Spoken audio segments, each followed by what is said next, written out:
Alors donc là, 5 litres 200 grammes d'eau. Dans un spiral, j'essaye de mettre toujours l'eau avant pour faciliter l'incorporation de la farine. Donc là, on va mettre la farine. Donc 65%, 1 kg de farine, 650 grammes d'eau. On va faire une autolyse. Donc l'autolyse, c'est le mélange de la farine et de l'eau. Ça va nous permettre de d'étendre un petit peu notre gluten pour commencer à ce que l'eau commence à s'absorber un petit peu dans notre réseau et faciliter la construction du réseau par derrière. Ça, c'est assez important. C'est-à-dire que si le réseau de gluten il se pétrit plus vite, il se forme plus vite au pétrissage, ça veut dire qu'on va pouvoir pétrir un petit peu moins. Si on pétrit moins, on va moins blanchir et on va garder les arômes.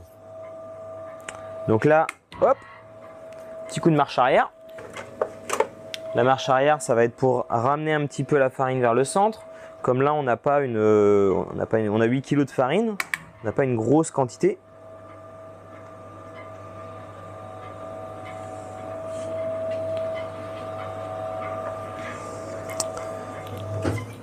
Alors là, quand c'est comme ça, je vais corner le pétrin.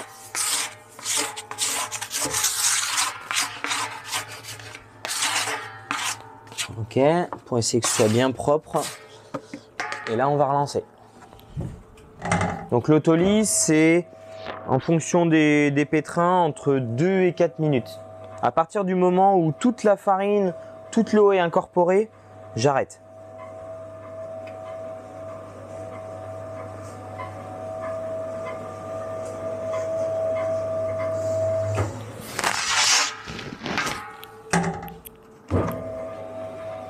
Donc l'autolyse, ça va, comme je vous ai dit, ça va aider à détendre le gluten. C'est important d'adapter le temps d'autolyse par rapport à votre farine. Toutes les farines sont un peu différentes. Il y en a qui supportent bien l'autolyse, il y en a qui supportent un peu moins. Donc derrière, c'est important. Une farine qui a de la force, on va faire un peu plus d'autolyse. Une farine qui a moins de force, on va en faire un peu moins. Donc là, ma pâte, tout est bien mélangé. Donc j'ai pas de résidus de farine, j'ai plus de résidus d'eau.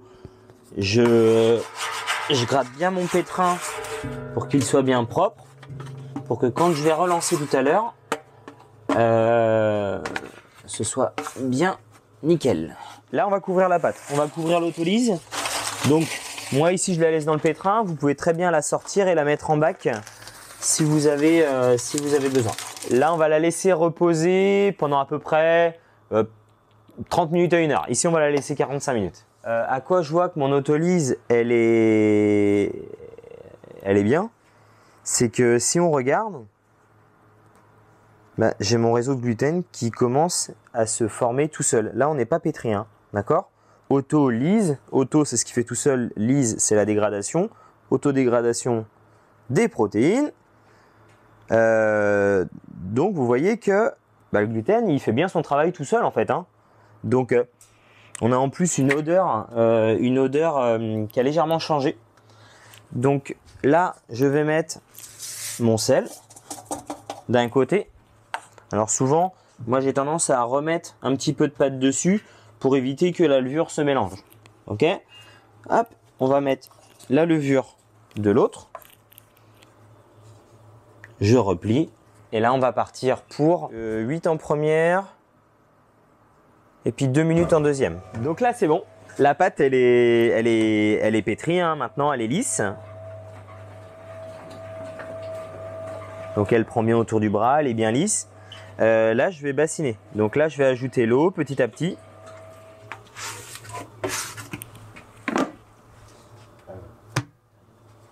Alors, là, vous voyez, par rapport à tout à l'heure, ma pâte, elle est bien lisse. Mon réseau de gluten, il est bien fort, il est bien costaud. Là, je sais que ma pâte, même si elle est souple, elle a de la force.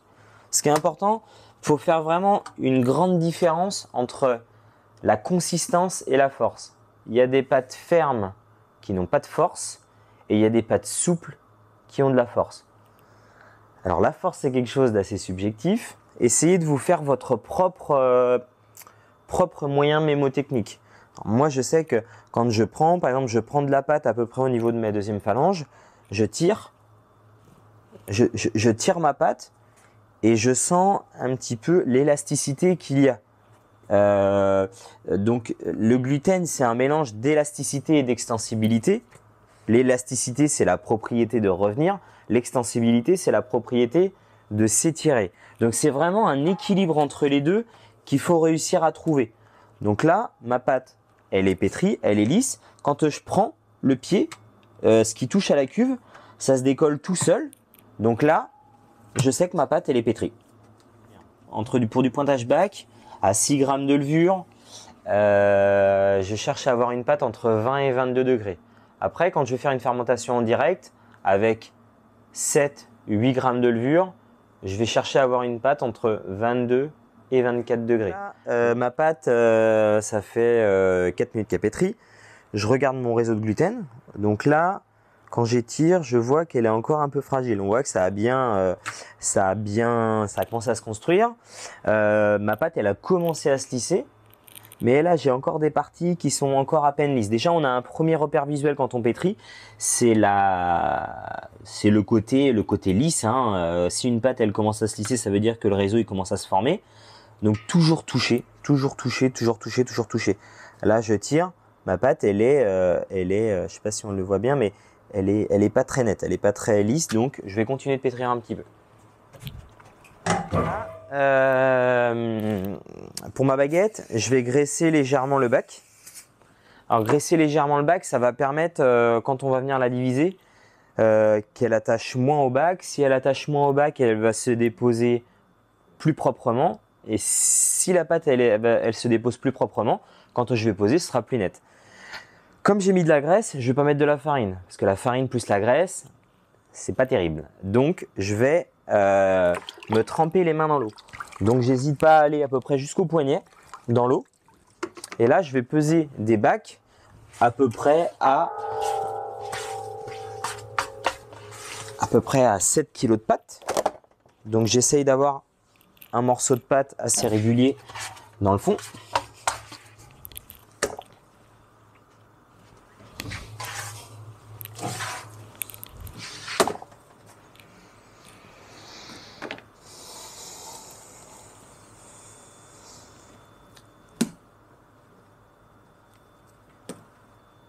Yep, donc voilà, 7 kg de pâte. Là, je vais la laisser reposer à peu près, comme j'ai une pâte à 21,7, je vais la mettre en pointage bac.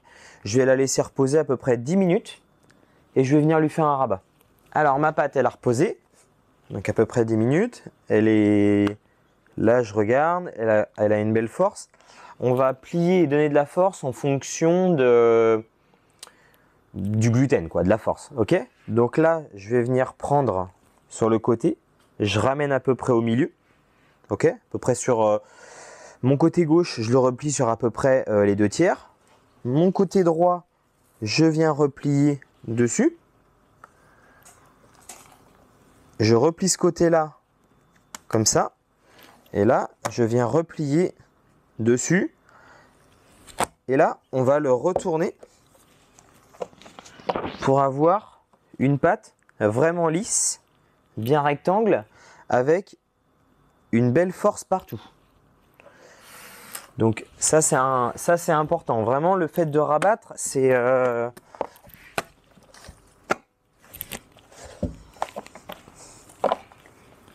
ce qui va permettre, c'est ce qui va aider la pâte de tenir la fermentation toute la nuit.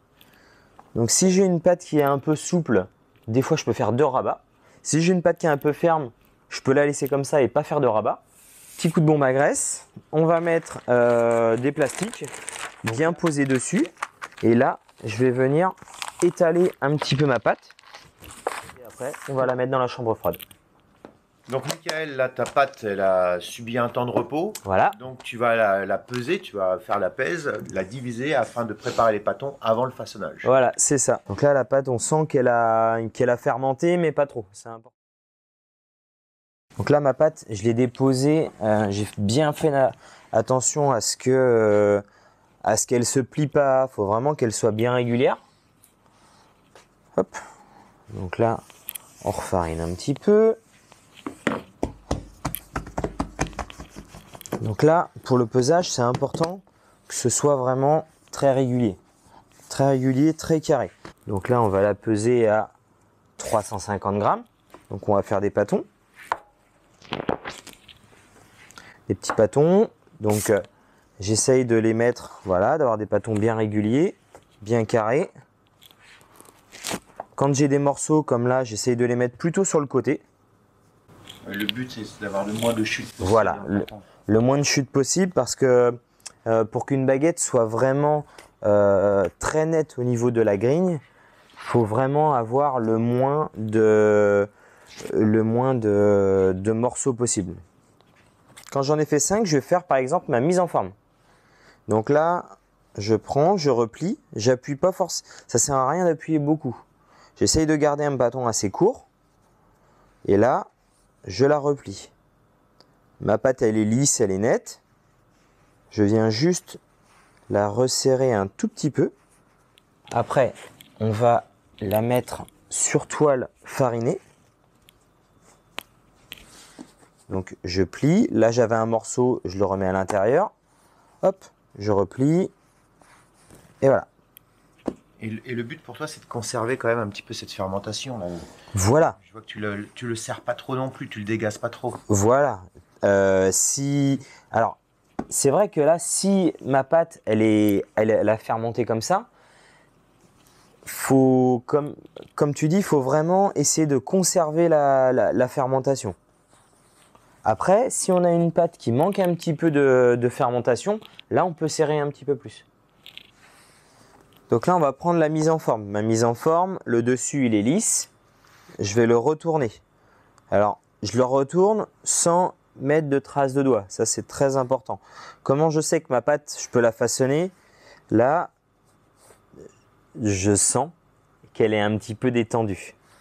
Donc, c'est assez subjectif, mais voilà. Ma main, je dis souvent que c'est comme si je regardais au loin. Je la mets un petit peu comme ça. Et là, je viens étaler. Donc, ce que je cherche à avoir, c'est un côté un petit peu plus plat ici et plus bombé devant, un petit peu plus épais devant. Après, je prends, je fais un pli, enfin, je ramène la pâte devant. Donc, comme mon côté plat derrière, il est devant, ça vient se fondre devant. Ok? Donc là, on voit bien que c'est bien droit, bien net.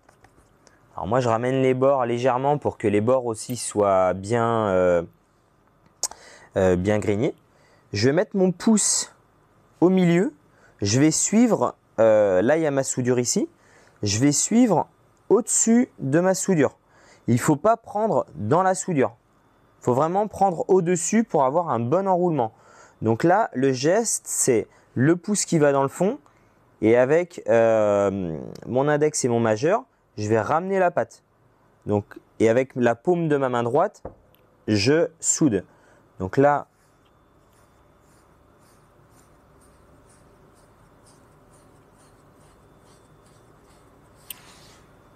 voilà, ma pâte elle est bien enroulée partout. Je regarde ma soudure, je mets ma soudure bien droite. Je retourne et là je vais venir allonger ma pâte. Donc je pars avec mes deux mains l'une sur l'autre. Je vais mettre mes mains assez arrondies, comme ça. Et là, donc là, une première fois. Si jamais il y a encore besoin, hop, on rallonge légèrement. On regarde que la soudure soit bien droite. Et derrière, on met sur couche.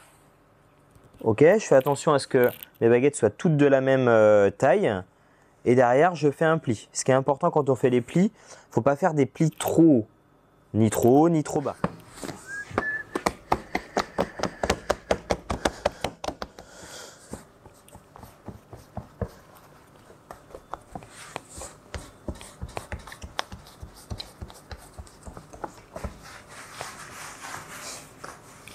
Donc là, on va regarder les baguettes. Ça fait 45 minutes qu'elles sont en pousse. Donc je les ai mises à peu près à 25 degrés. 25 degrés, c'est une bonne fermentation. Là, si on regarde, je regarde, ma baguette, elle a regagné en fermentation, comme au niveau du pesage. Donc, elle est légère. Je contrôle un petit peu toutes mes baguettes parce que des fois, on peut avoir certaines qui sont un peu plus poussées, d'autres un petit peu moins. Là, elles sont bien poussées. Maintenant, je vais les passer en froid. Donc c'est à dire que je vais remettre ma chambre à 3 degrés. Alors, ça, c'est une étape qui est assez importante. C'est-à-dire que lorsqu'on met en chaud, on a de la condensation. Et la condensation, c'est souvent un petit peu compliqué pour mettre au four. Donc là, on va les repasser un peu en froid. Comme ça, elles seront un peu plus faciles à mettre au four. Et mettre une pâte froide dans un four assez chaud, on va gagner en développement et ça va nous faire un choc thermique. Donc là, j'ai les baguettes qui tout à l'heure étaient collantes dans la chambre. On a repassé un petit peu en froid. Là, les baguettes, elles sont bien, elles ont légèrement séché. Elles sont pas trop prises par le froid, c'est important. J'ai mon four qui a préchauffé, qui est à 260 degrés en voûte et 250 degrés en sol. Donc là, je prends sur ma paline et je viens la mettre au bout.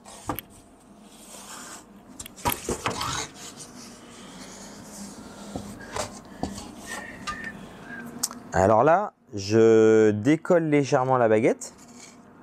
Je la retourne et là, je la fais basculer sur ma paline. Je la prends et je la pose ici. Alors pour le coup de lame, ce qui est important, donc moi je vais couper un petit peu à l'envers. Donc mon coup de lame, il va partir d'ici et il va arriver ici. Donc c'est important de couper dans la longueur. La lame assez penchée, 5 coups de lame qui se chevauchent, ça revient à peu près sur un tiers.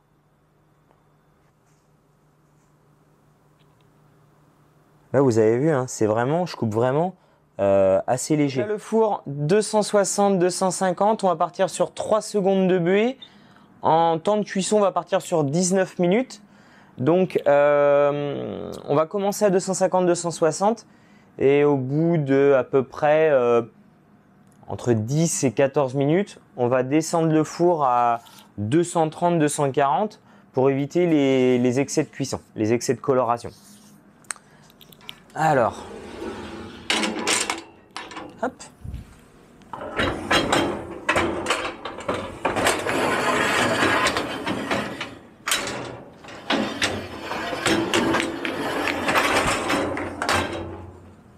Alors là, on met la vapeur.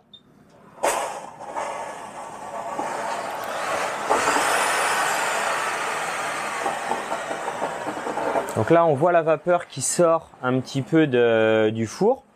Ma baguette, je ne sais pas si vous le voyez, mais elle est légèrement brillante sur le devant. Donc là, c'est un signe qui me dit que j'ai assez de vapeur.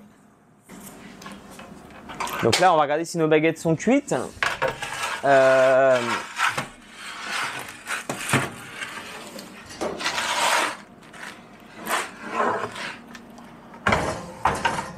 Alors là, ma baguette, elle a une coloration qui est assez homogène. On voit que les grilles, elles sont bien ouvertes. On a une baguette qui est assez ronde. Ça sonne le creux. On a entendu qu'il y a une belle croûte fine. C'est bon, les baguettes sont cuites. Donc là, je vais les mettre à ressuer sur grille, c'est important pour que la baguette ne ramollisse pas trop.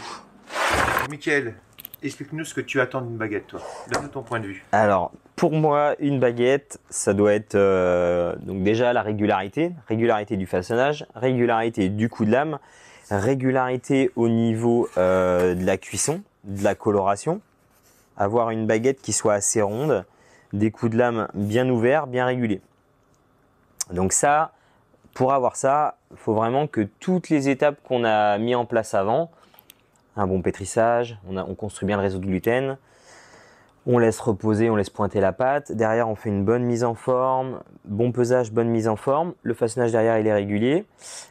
On la laisse pousser, petit coup de froid, on la met au four, 5 coups de lame réguliers et on va voir ce que ça donne. Et là, lorsque tu coupes, à quelle hauteur tu coupes de ta baguette? Alors, c'est une très bonne question. Je coupe à peu près à 1 cm, je pense. 1 cm.